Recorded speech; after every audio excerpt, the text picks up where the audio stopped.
No Spurrier this year, so did Bielema pick up the slack. It's the unofficial kickoff of the college football season, and as Commissioner Sankey says, it just means more.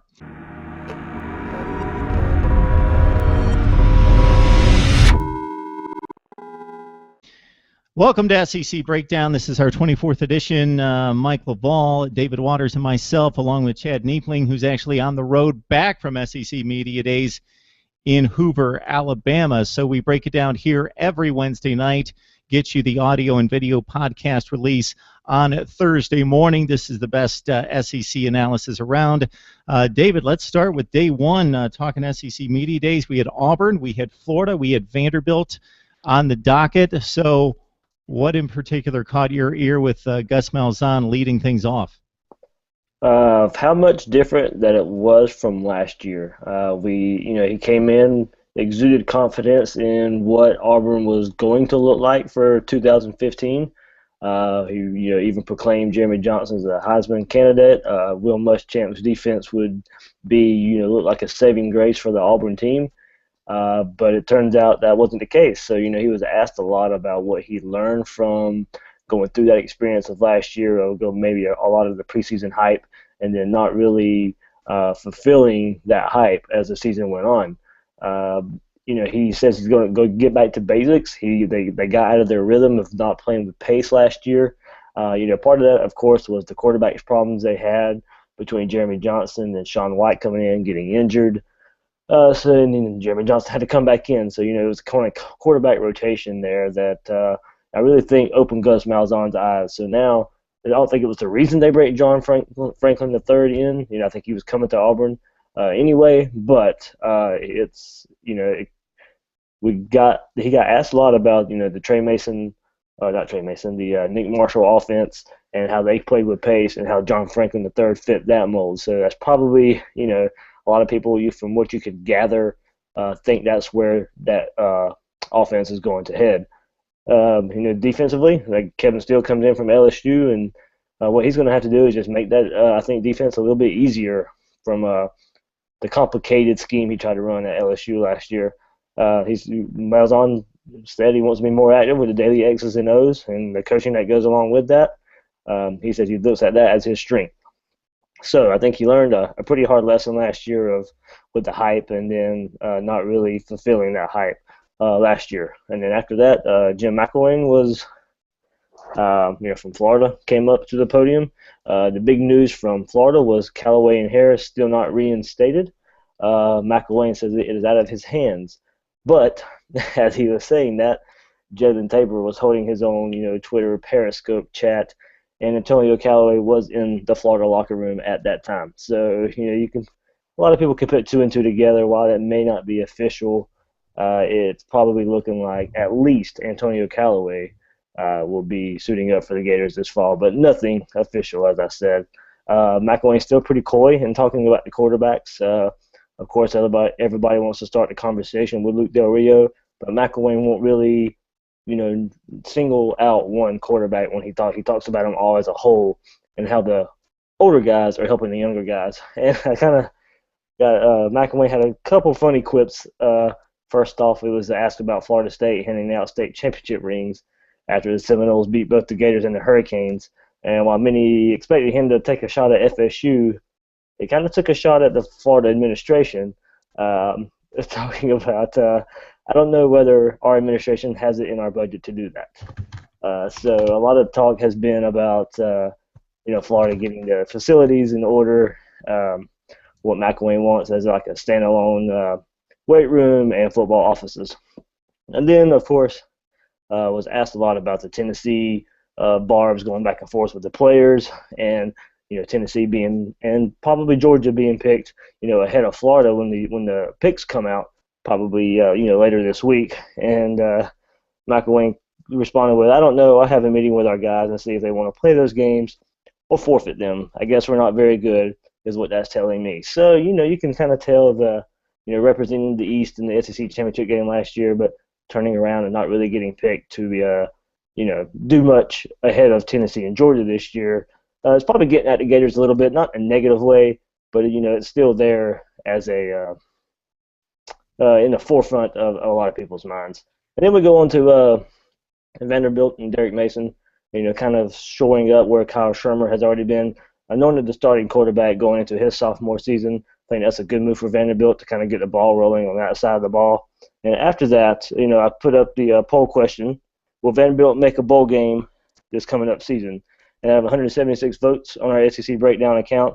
56% said yes, 44% said no. So, it looks like in a lot of people's minds, Vanderbilt is maybe turning the corner a little bit. Derek Mason, he took reins as a defensive coordinator last year, made a big difference on that side of the ball. And I toss it over to Mike. He can, with that Tennessee little Vanderbilt rivalry, a lot more towards Vanderbilt, in that rivalry name. But I think Mike can speak more to that Vanderbilt side. Yeah, Dave, I'm not sure why people think Vanderbilt's going to make a bowl game. If you look at the teams they have to play, they have Tennessee, Florida, and Georgia out of the East they're going to have to beat. They have their traditional crossover with Ole Miss, and then they've got Auburn as their rotational team and Georgia Tech. I mean, I've got 1, 2, 3, 4, 5. I got 6 losses right there: Tennessee, Florida, Georgia, Ole Miss, Georgia Tech, and Auburn. So you're going to have to tell me which one of those teams are they going to beat. That's 6 losses right there. You're going to have to tell me why they beat one of those teams. All 6 of those teams have better talent and are better programs than Vanderbilt. So then to get to a bowl, they're going to have to win the other 6 games. And so they're going to have to win all the games against UK, South Carolina, Missouri, and a tough Western Kentucky team. They named Kyle Shermer the starting quarterback. Shermer played a little bit last year. They have a decent defense, a decent to good defense. Ralph Webb is a quality running back.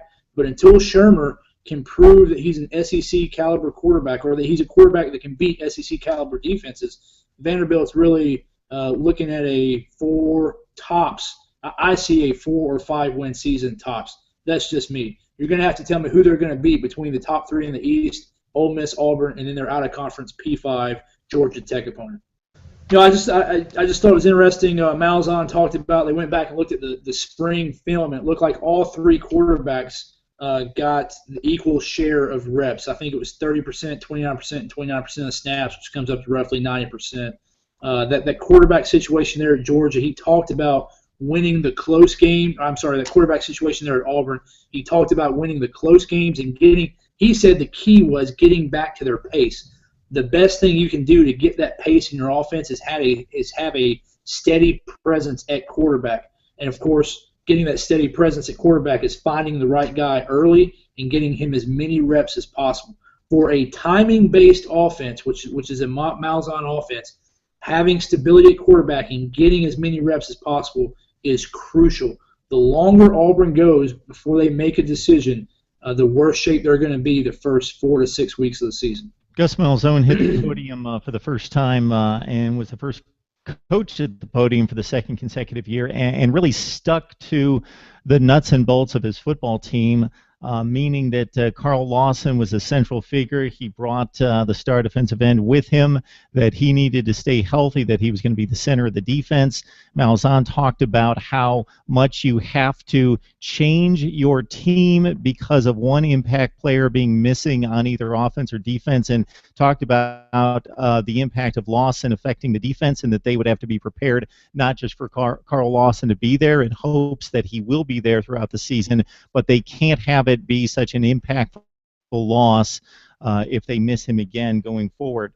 Yeah, obviously, the talk centered around the quarterback situation, but more so, as Dave, as you pointed out, the offense, the tempo, that needs to come back. This is an offense that, if you look at especially the rushing production, that transitioned to overall total yardage production in the SEC in 2013 and 14.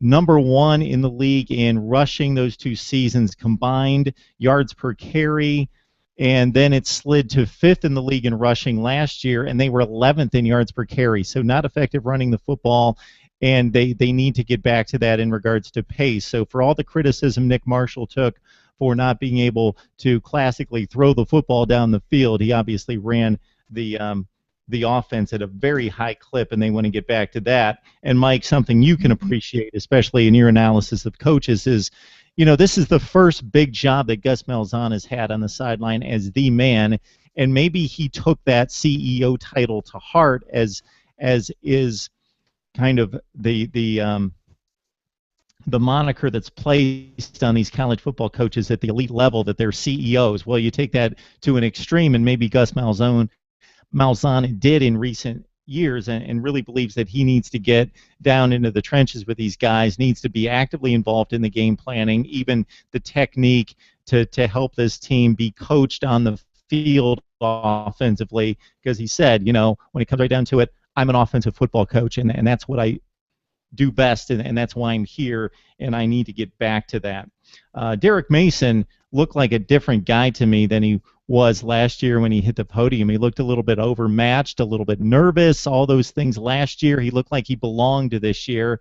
He was much more comfortable in addressing the media and delivering a statement. I think whoever the coach is at Vandy, and he being the latest example, are just a smidge offended by the questions that constantly bring the considerations and the disclaimers of what you have, the academic challenges, and considering the type of athlete that you have to recruit, all those sorts of questions. And he usually pushed back on those kind of questions to say, hey, we need to have elite athletes here. We are looking to win every game. We are looking to win championships. Not, he talked about that they took a large step, even though it was just one win last year. I think we would all agree they were a much more respectable football team at this level than they were in 2013 when they were losing to teams like Temple, a not good Temple team like the Temple of 2015, and losing by 3 and 4 touchdowns in those games.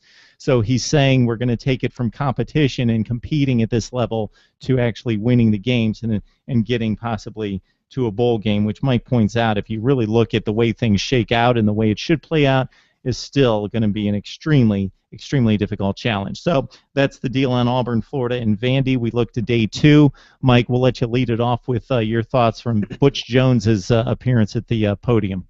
Yeah, day 2 had Butch Jones. They also had Kirby Smart and Kevin Sumlin from Texas A&M. 2 quick points from Kirby Smart and Kevin Sumlin. Kirby Smart talked about his 2 running backs. That's really the big question. Kirby Smart looked very smooth for a first-year head coach. Obviously, he's been in the conference for many years as a player and assistant. But he talked about his 2 running backs, Nick Chubb and Sony Michel, and the possibility that neither one of them would be available for that first game against North Carolina, which would be big for Georgia as North Carolina played in the ACC championship game last year. Said that Nick Chubb's been doing well, progressing, but he did say he's going to alter his practicing once the pads get on, which to me, for recuperation that's been going on for about 9 months now, it should be a little bit alarming for Georgia fans. He also called the Sony Michel injury a very sad injury and really didn't have a good time frame for Sony Michel's rehab and his return, which also, if I was a Georgia fan, would cause me a little bit of concern. So coming out of that, I'm concerned as a Georgia fan. My running back situation, which of course will affect the quarterback situation there. He also talked about Grayson Lambert and Jacob Eason and the quarterback situation there, the 3-man quarterback situation there. Kevin Sumlin, one interesting comment he had is that he talked about loving the chemistry of the team, and they had a very drama-free offseason, which if you go back to the bowl game, the couple weeks before the bowl game, the couple weeks after the bowl game, was about as much drama as you could have in a college football program. We don't have free agency in college football, but it looked like during that 1 month period at Texas A&M, it looked like an NFL offseason with free agents moving out, with the 2 quarterbacks moving out. So that was interesting comments from someone. But the story of day 2 was Dan Mullen. I really thought Dan Mullen kind of laid an egg for his discussion. He started out in his prepared remarks. He really sounded like he was lobbying for respect. Of course, Mississippi State's been picked to finish last in the division the last couple of years, obviously, which is not that big of a deal in America's toughest division. But he really looked like he was lobbying for respect, going back. This is what we've done over the past 4 or 5 years, and kind of recounting the program's success. But then the real story came when he faced 2 questions about the Jeffrey Simmons situation, and the mistake that Mullen made was pushing the decisions on Jeffrey Simmons back to the university. When the university did the investigation, it was really a university decision instead of owning the decision. Instead of saying, I made the decision, here's why I made the decision, he was an 18-year-old man who made a mistake We're going to bring him in. We're going to coach him, teach him, mentor him on and off the field. We're going to help him make better decisions as an adult, and he knows that he has a lease on the second opportunity. He didn't say that. He pushed it off on the university. That stands in stark contrast to what Kirby Smart said when Stephen Smith of Touchdown Alabama asked him, "Hey, Coach, why'd you stay with Alabama last year after you'd already been hired?" Kirby Smart said it was the right thing to do. He insinuated that he owed it to his players at Alabama not to jump ship, to see it through. He admitted, did it hurt recruiting at Georgia? Yeah, it probably hurt recruiting at Georgia. Did I have to work 20, 22 hours a day? Yeah, I had to work a little bit harder, but he said it was the right thing to do. When Butch Jones was asked about the lawsuit at Tennessee, he said, it's not gone away for us. It will always be there for us, and we'll always use it as a learning moment. It will stay with us. It's part of who we are. He didn't say, yeah, we're glad it's in the rearview mirror. It's history. We've forgotten about it. He said it's who we are as a team, and we have to learn from that. Dan Mullen took the opposite approach. He pushed it off on somebody else. He said it's the university's investigation. The university made the decisions. We're just glad to have the young man in there. So I was really disappointed with Dan Mullen's prepared remarks. I've kind of defended Mullen in the past, but with his performance at SEC Media Days, combined with Finebaum's comments about Mullen's role in the SI article, and then, of course, we go back to the Cam Newton fiasco from Florida and Auburn, and Dan Mullen playing a central role in that. I think Dan Mullen's stock dropped a lot on day 2 of SEC Media Days. Yeah, I'll back up on that. I think the part that really got me is, with a wife and daughter myself, and somebody asked if, how would he react if that was his wife and daughter? Mullen's response, I don't do hypotheticals. I mean, he avoided the question in every which way possible about the Simmons situation, and and I'm like Mike. I was a huge Mullen fan. Of course, he came from Florida. He did good at Florida. I followed his career at Mississippi State. I've even thought, there was a good chance Florida could go and get him when Florida was looking for a coach, the year before, last year, before they hired Jim McElwain. And it's just, I'm kind of, if this is the way it was going to turn out for any other thing, I'm kind of glad Florida didn't go that route. I was a huge Dan Mullen fan, but after seeing how he acted in front of the media yesterday and some of his responses, I've lost a good bit of respect for him. And I'll go back to Kirby Smart. I think one thing I took away, and it's a lot easier said than done, but he said, kind of led to believe he's not going to build Georgia in that Alabama mold. And that was a lot of the thing Will Muschamp tried to do when he came to Florida, was trying to instill that type of scheme and players. And you know what? Each program lives on its own. You can't recruit the same type of players at each school. I think Smart learned enough from Saban to not try and to instill some of those things, but Smart needs to also be smart enough to figure out. He's got to put his own stamp on Georgia. He was a Saban disciple for long enough, but you're not going to be an elite head coach just because you were there. You got to do stuff your own way. So of course he wants to be big, fast, and physical. That's kind of what Georgia can be anyway. But he's got to change some offensive line recruiting that Georgia's had in the past. He's well on his way from doing that. It looks like in recruiting, he's getting the recruits that he's getting there. But I really am interested to see if Kirby Smart, the talk is different than the action, and see if is he going to try to build Georgia in that Alabama mold, or is he really going to put his stamp on that program? Mark, you talked about the CEO role at Auburn with Gus Malzahn. Going back to Dan Mullen, this is a perfect example of why a college football coach has to be a CEO of that program. His job as a head football coach at Mississippi State is more than the X's and O's. He's got coordinators for that. His job is to handle situations like this and represent the brand of Mississippi State and lead that program, that big-time multi-million-dollar organization forward, and to give it a good face. I think Dan Mullen is a classic example of a great X's and O's guy, very good coordinator who was hired, is a pretty good head coach, but isn't the CEO-type guy that can lead a top-tier SEC program. And I think day 2 of SEC Media Days kind of highlighted that for me, for Dan Mullen. And it's one of the reasons these guys get paid so much money, is that they have to handle these type of situations and put on the face and be able to maybe not give up too much information, but at the same time take accountability. So I think, the three of us could attest to situations in our lives. If you've lived a little bit and you're responsible, especially like the three of us are, at least for other people, and in a job, talking within a family, but then within a job have responsibility and decision making, that you learn at some point, even if you don't have the moral fiber, that it's just better business to take the accountability. You look more respected. I would love to see and know that people are doing it for the right reasons, but even if you don't have the moral fiber to do it, just for the reasons of making yourself and the program in the long run, because it's going to be found out. This isn't 1950. These things are going to be found out eventually, that you take accountability and take the high road. So Dan Mullen failed to do that.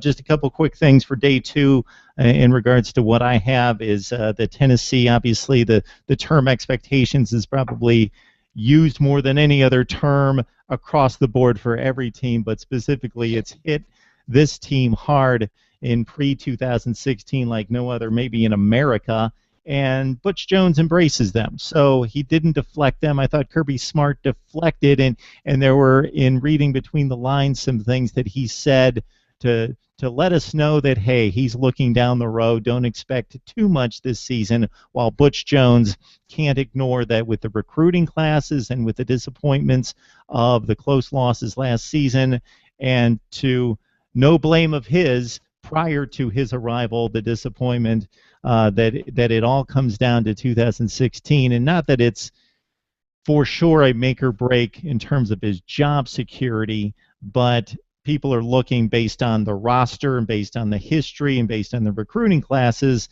and it all coming together that they need to pull through this year. And he's embracing that. And he says, hey, this is why we're here, and you like to be in the position where people are expecting you to win because it says something about the talent and ability that you have.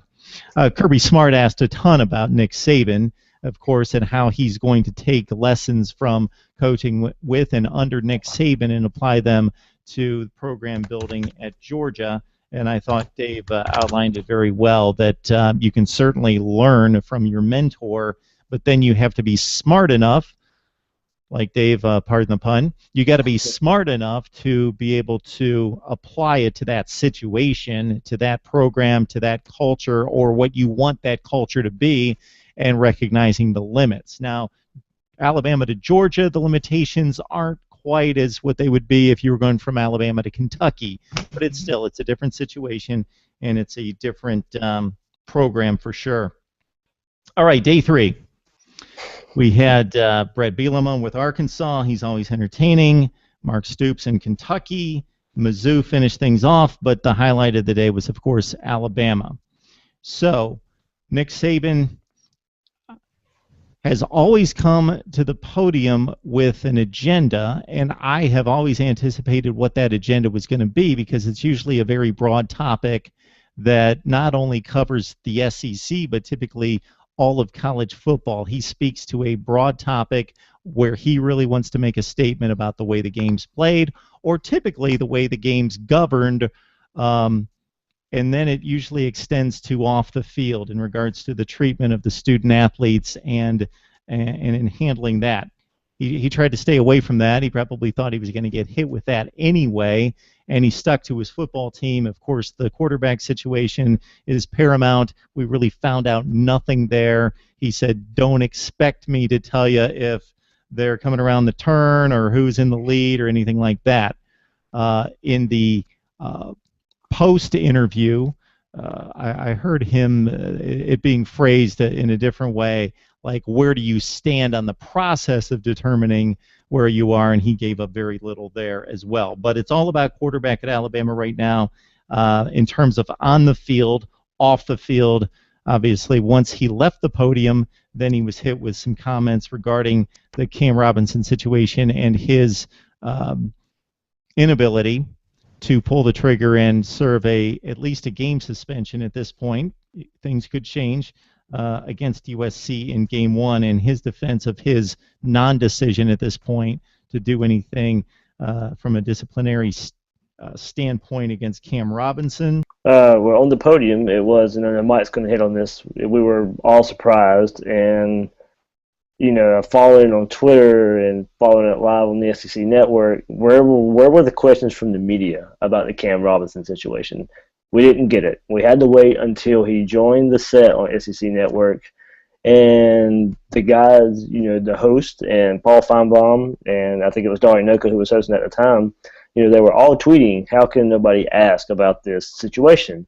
Well, that made you think if Saban was going to come to their set that they themselves would ask him, and they did. So it's there was a kind of a general question about it, and then Finebaum jumped in and said, well, the media, and probably speaking of himself, thinks it's a negative connotation if you don't do any type of discipline or even talk about the Cam Robinson situation. Nick Saban basically summarized and said he doesn't care what the media thinks, and more than likely he probably he probably really doesn't care, and he probably really shouldn't care. This is it's his program. He's run it the way he's wanted to for so long now.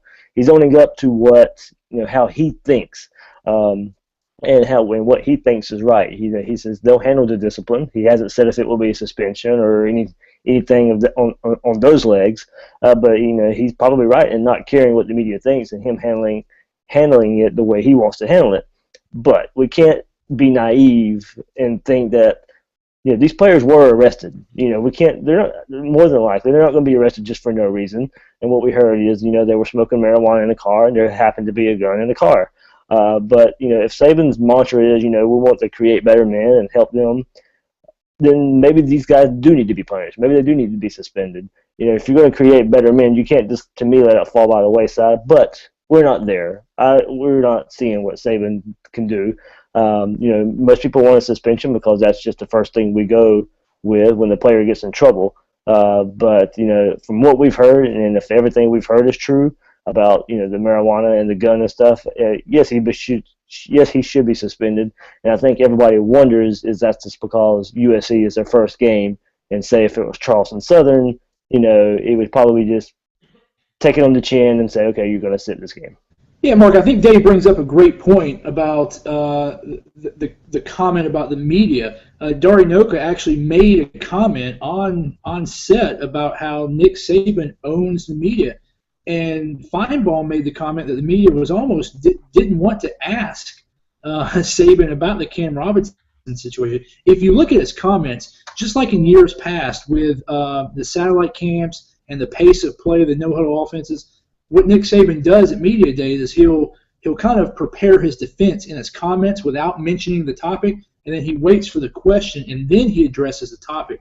He's done it 2 or 3 years with those 2 previous issues. He did that today. He talked about helping the student athletes and helping the young men get better and make better decisions. He had his whole defense laid out, and then none of the assembled media asking the question. What I was most surprised about is when he went on set and Finebaum finally asked the question, he got really defensive. He almost refused to answer any more questions on the set. He basically said, let's move to the next topic, and they did. But I actually thought it was very good that Finebaum pressed the topic. And like Dave said, Saban basically said, hey, we're going to handle it internally, and I don't have to answer it to anybody. The problem that creates, and the problem created by the SEC media not asking the hard questions, and we'll go back. Dan Mullen was only asked 2 hard questions. I thought Butch Jones handled the lawsuit question well, but he was only asked 1 or 2 questions about the lawsuit. The previous coaches, not a lot of hard questions have been asked here in the SEC media days. And the problem with Saban's reluctance to answer and Mullen's deflection and the SEC media refusing to ask the hard questions is that plays into the narrative that the rest of the nation has, that the SEC is more interested about winning on the field than the actual development of student athletes, and it plays into the suggestion that the local media kind of are biased to their hometown teams. When you look at voting for Heisman's, when you look at top 25 voting, people always complain about the top 25 preseason polls being heavily SEC. Well, when you look at media days, and none of these media guys ask about Saban and the Cam Robinson situation, those are the same guys that vote in the top 25 preseason polls. That's what feeds into the anti-SEC narrative right there. That's the problem I have with it. Well, I think there's a few things that work into that. I worked in local media for almost 10 years, and in the SEC covering Ole Miss, Mississippi State, and Alabama. David as well, working in a local market. You need those coaches, and you need the cooperation of the coaches to do the best job that you can possible to cover those teams. So I think there's an intimidation factor because you want to stay on good footing with those coaches, and maybe you're a little sensitive regardless of even playing that business angle of it. Just you don't want to be disliked. You'd rather be liked than respected, some people, unfortunately. But just in regards to just maintaining what you need most of the time when there's no controversy, you just want to have the friendly interview and want to have the access, then you're setting yourselves up for better access later by staying in good standing with the head coach. Plus, the guy's just flat out intimidating certain people, and I think because many of the markets in the SEC are smaller markets, that equals less experienced, younger reporters, especially in the television industry, and they're more apt to be intimidated.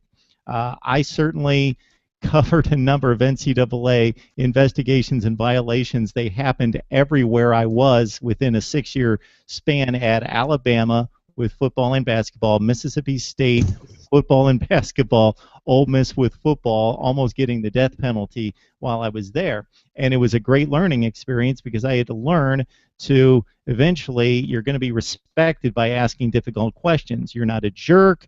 You're not on a witch hunt, but you have to ask those questions. And if they're not answered properly, then you have to rephrase it or at least try to hold the head coach or the person accountable. Then if they refuse to answer, at least you're on record to say, hey, I asked the question, and even maybe possibly make a statement within that to say, Coach, this doesn't look good. This is a major issue. You need to make a statement here.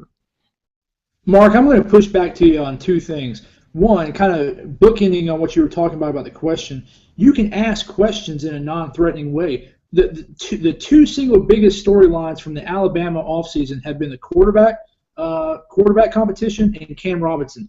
The name Cam Robinson was never brought up either during Saban's prepared remarks or during question session of Nick Saban. The name Cam Robinson was never mentioned.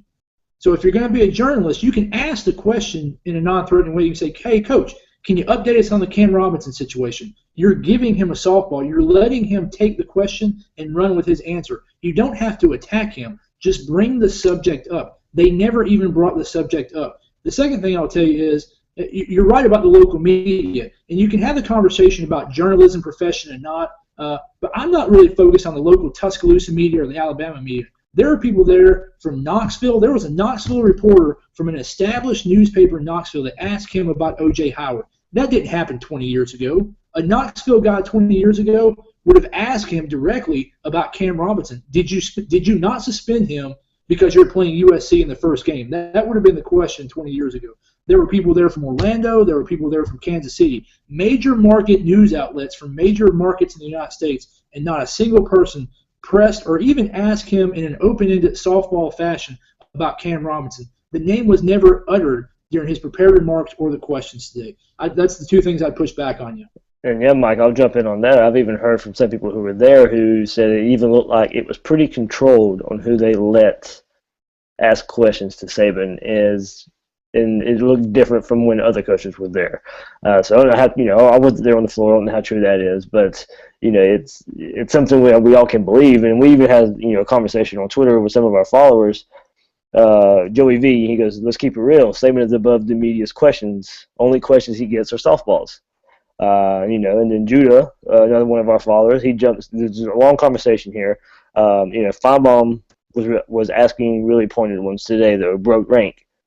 And Joey responded, Brett rank. There is no rank. Saban gets the pass and no other coaches get. So, this is the reputation that the media, when they get to talk to Saban or talk to Alabama, that this is, through, fans, through media, this is what is out there. Like, it seems like the media has a reputation of being scared of Saban. And like Mark said, some local media, and I agree with you about other local media outlets that outside of Tuscaloosa, that maybe they should have been the ones that asked that question. So it is, the reputation is standing there that he really does own the media. Even before the ESPN remark came out, it was kind of off the cuff when they said he owns the media. But you know what? Even before ESPN said that, that's the reputation that follows Saban in the media. And maybe he's the one guy in college football and in college athletics right now when Finebaum makes the comment that you don't look good. This doesn't look good. It doesn't look like you're making the right decision. He didn't phrase it that way, but then Saban retorts, as David pointed out, I don't care what you think. I don't care what the media thinks. And he probably doesn't. And that would be something that other collegiate coaches couldn't get away with, even at major programs, just to flat out make that statement. But when you win enough, then you can get away with saying that. And people all over the country, I think, if we would look through some of the major outlets, are going to be taking shots at Nick Saban. Some will be taking shots at Nick Saban, but these guys get paid for wins and losses and winning championships, and even if the criticism's only going to be so heavy and hot if you continue to win. David, that'd be interesting. Was it the same way at the end of Urban Meyer's tenure at Florida?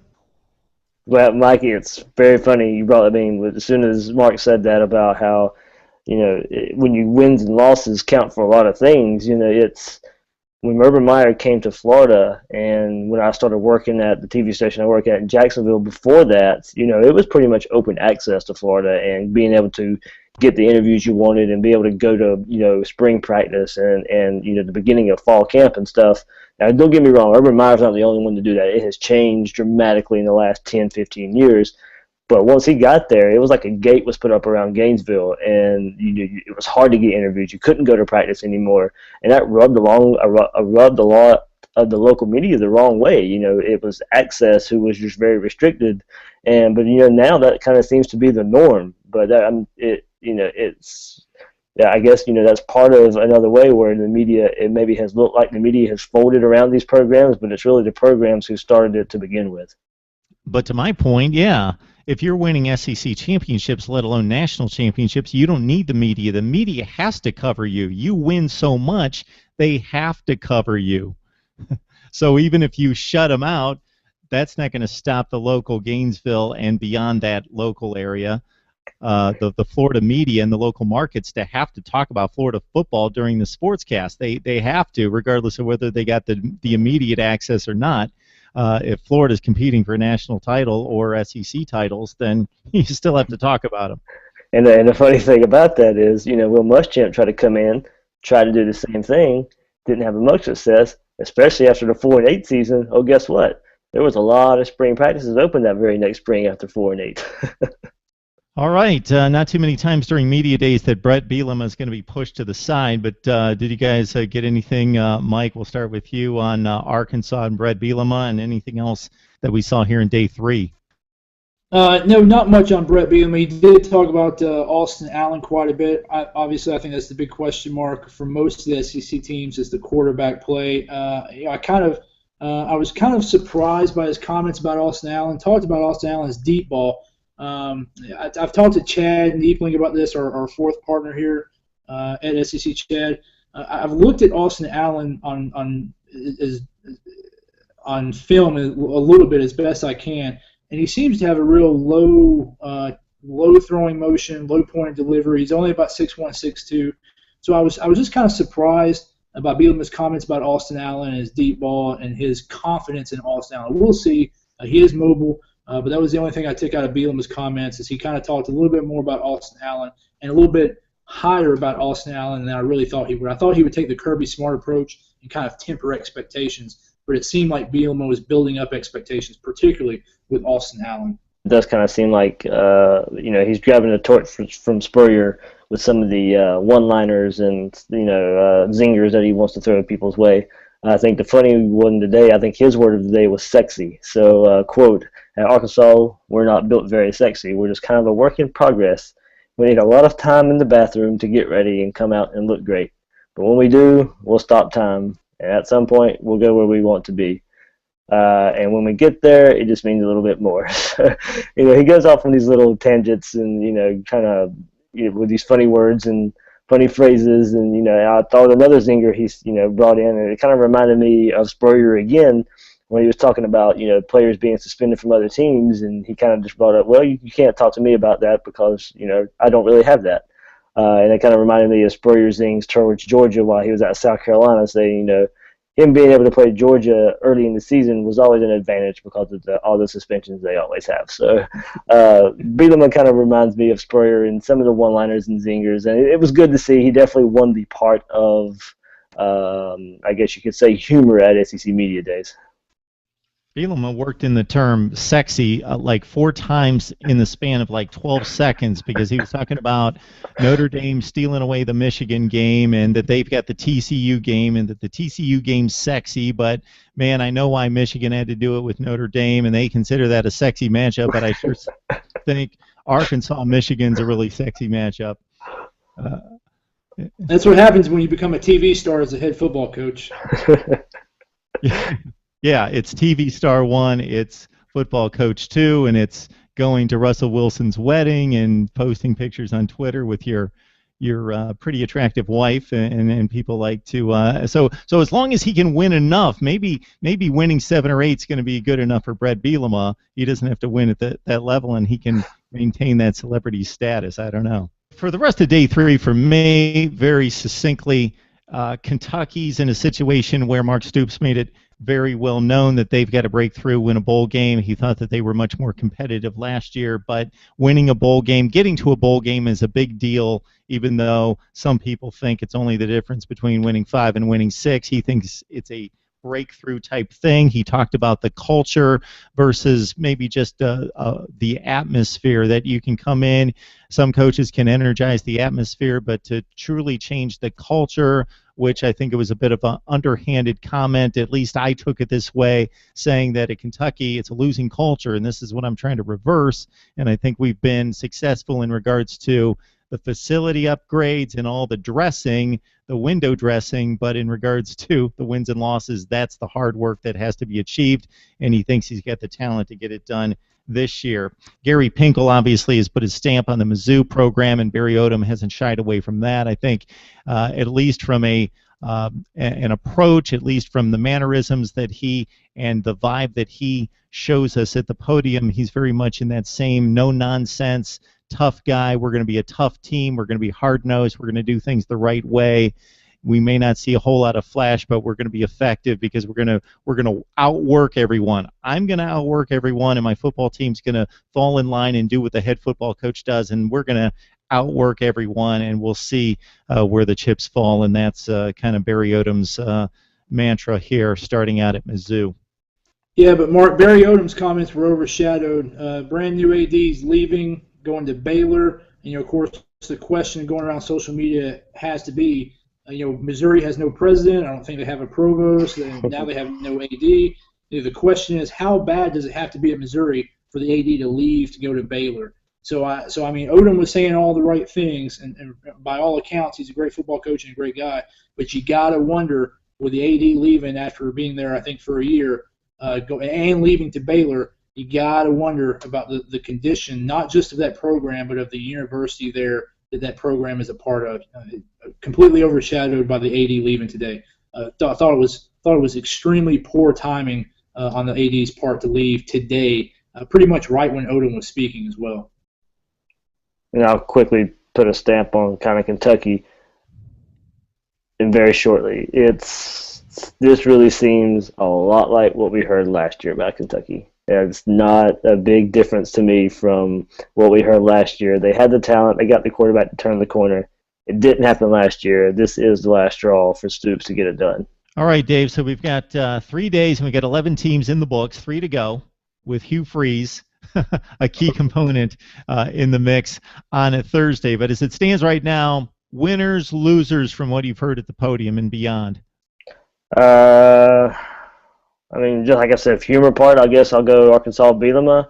I think overall just well-rounded. I'll probably say Butch Jones in Tennessee. I think they said all the right things. With the pressure. We can call it pressure. We can call it hype. We can call it a whole bunch of things going into them.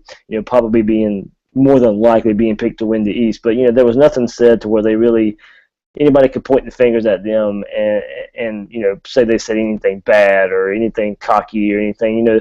You can look at Florida talking the trash about Tennessee. Well, that's been happening. That was nothing new either.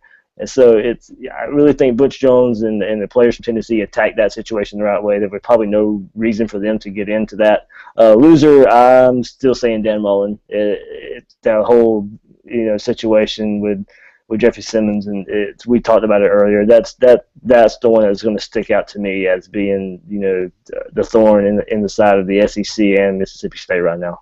See, guys, well, Bielema and Spurrier are showmen, and I think they're having a good time playing the showman and giving us their shtick. Butch Jones is the guy that sells me on being a football coach and enjoying more than anybody else being a football coach. He's got so much drive, so much energy that he just sells me on, I love the kids, I'm building a program, this is what I was meant to do. I love being a football coach, and I am excited. I'm excited about the next practice, the next game, meeting the next recruit. He just sells me on just his fervor and passion for the program and for football in general and for the young people involved.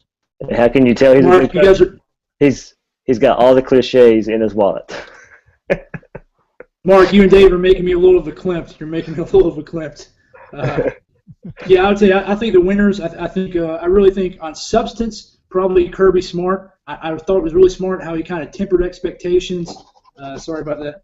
I think it was smart how he tempered expectations, and he just looked very smooth up there. I thought Butch Jones, exactly to your point, said all the right things. Avoided the landmine with a lawsuit, owned that, had great player representation up there, and then, of course, Bielema, kind of a little showmanship. But I think on substance, Smart. I think on overall presence, Jones, and then on humor, Bielema. As far as losers, I think individual loser was Dan Mullen, hands down, no questions asked.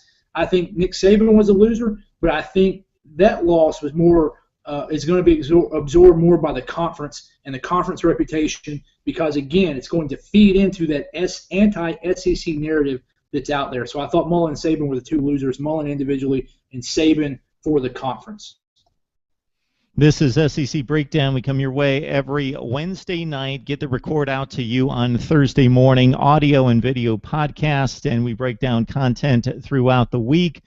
These are the players in play here. We've got David Waters. We've got Mike LaValle, also of Last Word on Sports, not joining us tonight. On the road back from the SEC Media Days, hopefully making it back safe to Arkansas.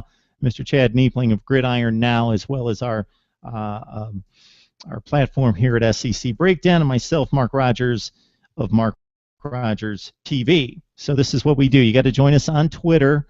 David referenced a couple polls. We get some polls out there. Get your feedback, your take. We produce content, whether that be on YouTube, on Podbean with the audio podcast. These guys jump on Periscope a number of times throughout the week to provide instant analysis on SEC football. So we invite you to take part on SEC Breakdown. All right, gentlemen, thanks so much once again. Had a great time, and we will see everyone next week.